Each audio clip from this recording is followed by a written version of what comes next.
I'm going to read out some of these. I think I got to page 41 last time. So that was no, page 40, Poison Thoughts. So the next one is Barren Lands. So Barren Lands is a place in World of Warcraft. I think if I remember rightly, it is the place where, as quite a low level, you go to level up, and also there's like an area that you can do PvP against the other faction. So south of the Torrens, Briarthorn for the taking, Centaur awaking, middle of the desert where players would gather to fight forever, Horde versus Alliance, taking their mounts for a ride, the lowly on foot waiting for that ding to bring their level up a notch, checking their ping, finding a group for a dungeon, a loot collecting swoop, where their roles will be tested, tanks and healers, damage dealers, all hoping for that precious upgrade, groups on a raid. Yeah, this isn't one of my favourites, but it makes me think of when you first start a new character on World of Warcraft and you're not very attached to it yet. And you just want to mess about. Sometimes I would start a Horde character and see what it was like to be Horde for a while, but I never liked it very much. So the summary of this one is another poem based on World of Warcraft. This one focuses on the areas of player versus player, where they often meet for planned battles and fights can last for hours. Next one is an unhappy house. Like a leaking tap, a bathroom floor that creaks, a door that acts like it speaks, a fridge that pops and rattles like it's doing a rap, a toilet that breaks every time someone tries to be happy. Housemates that speak, but only to people who aren't being nice. Like someone throwing the dice, landing on an 11, and saying that must be a 7. Summary. This poem is written about a house I lived in recently where things were very stressful, unhappy, and generally it was not a nice place to live. Not only were the other housemates often more than annoying, the design and layout of the house meant that privacy was not easy, the kitchen was often occupied with other people cooking, and the bathroom door was almost kicked in by intruders. The last two lines referred to that feeling that even if reported to anyone, they wouldn't have believed me. Yeah. So basically, the place that I lived recently and the place before that, both places, were not very nice to be. I think that's why a lot of the poems that I've written in here are about me not having the best times, not being very happy, wishing that I had someone that I could talk to about it. But instead, I would write poems about it. Yeah. The next one is Enemy on a Discography and a Cacophony. This one was inspired by, again, some of the some of the noises in and around the house. Like you're trying to do something like practice playing the flute, and someone comes along doing cutting the grass in the house next door for 2 hours. And all you can hear for 2 hours is the lawnmower going. Or that feeling of you're trying to focus on doing something quietly and someone's doing hammering and drilling DIY, that kind of stuff.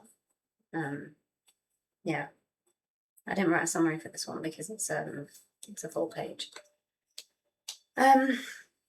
Such a noise, a nasty racket, like a shot to the ears to damage a musical pay packet. A din, a cacophony, such sounds that hurt the brain, like drilling into a water main, incited to cause pain. Like working so hard just to feel your energy go down the drain. Or crying fruitlessly in the rain. For something or someone that feels like it won't come back to you again. When music collides with a bad industrial sound, it can feel like your thoughts are being unwound. And the magic of good timing, good thoughts, and good rhyming can be shattered by an enemy discography.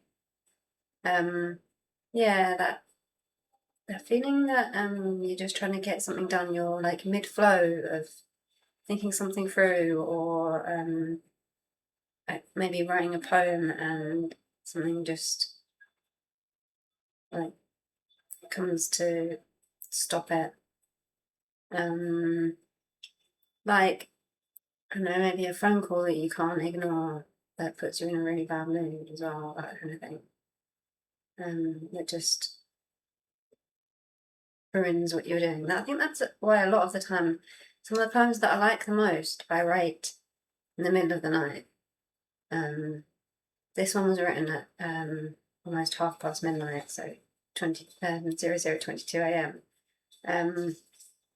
I don't write them that often, like middle of the day, lunchtime kind of thing, because where I was living before, the house was really noisy and busy. It's hard to focus on what you're thinking about when all you can hear is other people walking around talking on their phone, or talking to other people in the house and things like that. So sometimes I like time on my own to get things like this done. Yeah. Next poem is Dreaming of Better Days. Thoughts on the run, finding no happiness without the sun, trying to be your own friend when no one feels like they have time to lend. Feeling like those around you all think they know best about what happens in your mind when people are being unkind, or you just want some peace and quiet, just to think. It feels like you're being chased around an invisible ice skating rink. Being alone for so long that you just want a big hug from your sister, the one who pretends she never missed her, or hasn't the time to answer the phone to say she's loved in her own home. Yeah, this is another poem written when I was feeling like I needed a break from certain things being so stressful. So the bit about thoughts on the run, like when your thoughts are racing and you can't seem to you can't seem to calm them in a way that lets you think about them properly. And that feeling of being chased around an invisible ice skating rink that you could just one that feeling like one false move and you'll fall over, you'll slip up with what you're doing. That feeling like you're just doing an impossible balancing act.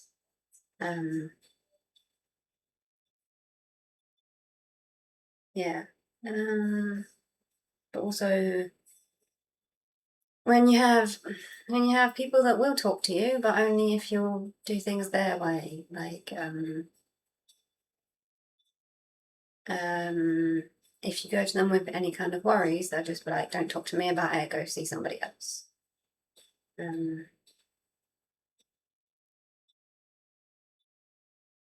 Yeah.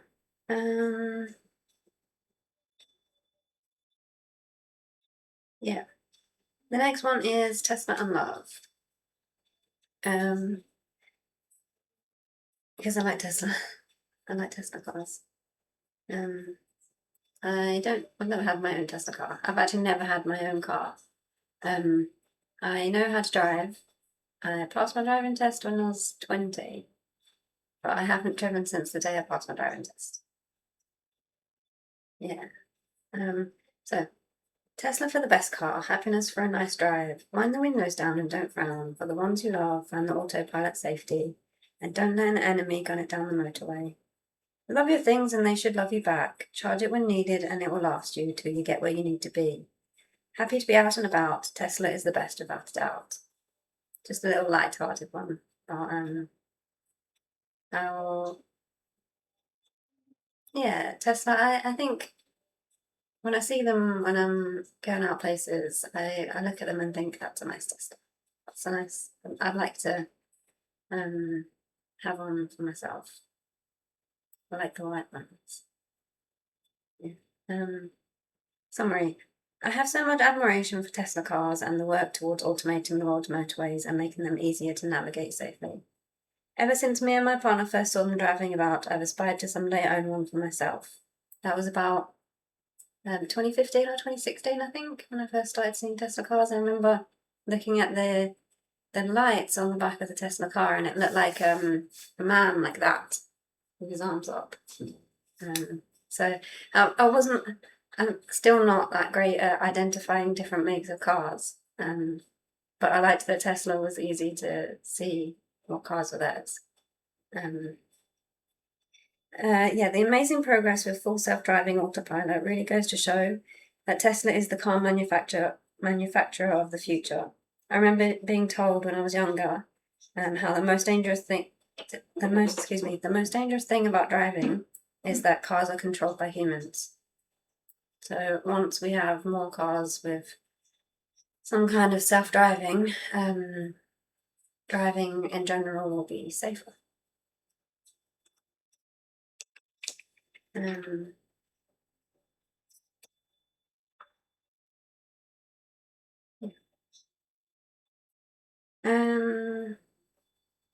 Next poem is, London Sounds. The title of this one was partly based on, there was a Capital FM competition when I was younger called London Sound. They used to play a tiny clip of a sound and make you guess what the sound was. And if you could correctly guess what the sound was, then you had a chance of winning. I think it was like £100,000 was the top prize. We never won it. We tried so many times. I think I remember they had like, one of them was like a coat zip. One of them was like a soap dispenser being pressed down. There was ordinary sounds like that. But yeah. So this one is London Sounds. Noisy people going about their lives, knowing that others have things for which they strive. Keeping things moving while so many things need improving. Houses with lights on all night long. Daydreamers, happy families, sleeping people with dreams that shouldn't rip at the seams of their lives. Happy or unhappy, they should be good sounds to keep around. So the summary of this one is, this is a poem that was mainly based around others in my neighbourhood, both recently and growing up as a child. Living in an area that is bustling with the sounds of people going about their lives, chatting, discussing their hopes and plans, usually having an ordinary day, and not knowing what will really be just around the corner, good or bad. Yeah, I wrote this one at 1:15 in the morning, and I think I had been looking out the window to see if there were any other houses nearby with lights on, and wondering if there were other people around who couldn't get to sleep, and thinking about what they were doing, if they were sitting there wondering, what's my day going to be like tomorrow? What have I got to do? Why can't I get to sleep? I don't know. Yeah. So the next one is Jaded and Faded. Yeah.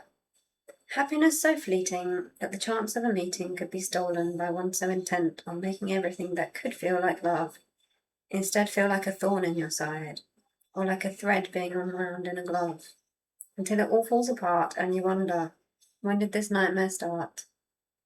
When the child who was a cuckoo decided to impersonate and didn't hesitate to tempt fate with a stolen date. Yes. I wrote this poem when I was feeling like the best opportunities in life really do sometimes hang on the chances of fate, like a relationship that was rekindled by an accidental pocket dial on a drunken night out, or two people just happening to lock eyes on the bus. Some things in life aren't planned.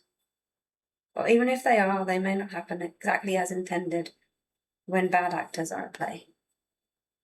Yeah, that feeling that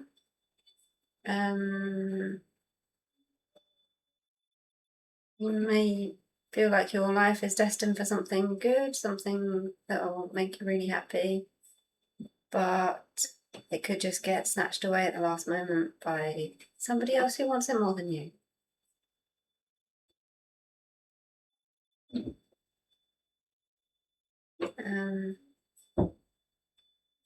I don't want to talk too much about this one. The next two don't have summaries. I think. Yeah. Okay. Yeah. So this one is building something. Building something while others try to tear it down won't get you far. Like trying to drive an unbuilt car. Nothing to gain while all you feel is things will never be the same. Dream of a palace while robbers steal your coffers, and you'll only ever have a drop in the ocean compared to a wave of love. You'll sink rather than swim when your feelings don't matter to those who you thought would protect you. Sometimes you just have to look out for yourself because the world revolves around not just one person.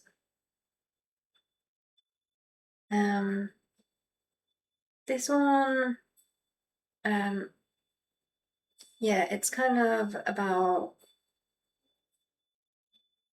you can't build something amazing in your life while you if you try and run it while it's still only partly done and it's not something that's fully working yet. It's hard to explain exactly what I was thinking about here. I did have something particular in mind, but I don't want to go into too much detail about it. Yeah. I think I'll just move on to the next one. Dreaming of love. Great things can happen when dreams aren't forgotten and your life doesn't need to be downtrodden. Reasons to feel love, reasons to dream, reasons to not angrily scream, not to give up on a good dream. Happiness can be fleeting, so take a chance and don't let it pass you by. At every meeting. Thinking of your life as something unworthy of love will only push away the people who kept your spirits up. I think in this one I was telling myself not to get so angry every day. Because I had a few days of feeling like I wasn't saying that I was doing like angrily screaming. Sometimes I wanted to. Because I had a housemate that would come home and talk to his friends, and sometimes it sounded like he was talking to people that I know or knew. I couldn't prove it though. And always being very derogatory. And then he would stand in the kitchen for hours, either cooking or pretending to be cooking. And he would open and close cupboard doors for no reason, but very loudly. And because he knew it annoyed me, he would do it even more. I tried reporting him to my landlord, but my landlord said no, he can't be like that. We only hear him as softly spoken, as a very gentle, polite man. But no, he would shout loudly and slam his bedroom door, slam the bathroom door. He would sometimes do that at 2:00 in the morning when he'd get home from work. He seemed to do variable hours, night shifts sometimes. So yeah, I was having a very not great time, so I wrote this poem to cheer myself up a bit. This one, Taken by Breeze. I think because I wrote this in November, so it was very chilly and windy. I'd gone out for a cigarette. I have recently stopped smoking though. I'm on about, I think it's 2 or 3 weeks now. I haven't had a cigarette. So well done me. But I went out for a cigarette and it was very windy, and I thought I don't really want to go out again for a while. So I sat down and wrote this poem. Warmth, happy to be wrapped up while blistering cold winds rush away the best feelings. Gusts so sharp they can hurt, pull at your heart, give you a start. If nothing, excuse me, nothing. If nothing matters, that's all right. But a chill to the bone that makes you freeze isn't what you want when things should happen with more ease. What gets taken away when the trees sway could be your feeling of safety. Don't go out alone if your thoughts say, what if the wind races me?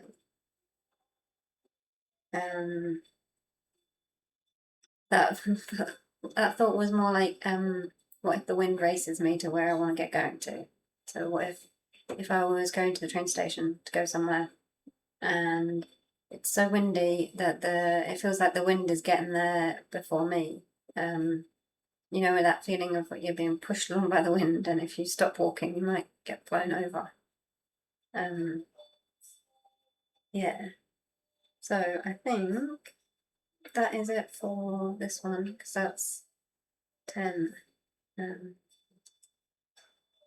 Yeah. I didn't write a summary for this one. Again, I need to write some more summaries because the next few don't have summaries. I like it when I sit and think about it for a while, so that I don't get to the end of the poem and just go, I don't know what to say about this one. Yeah. In fact, there's only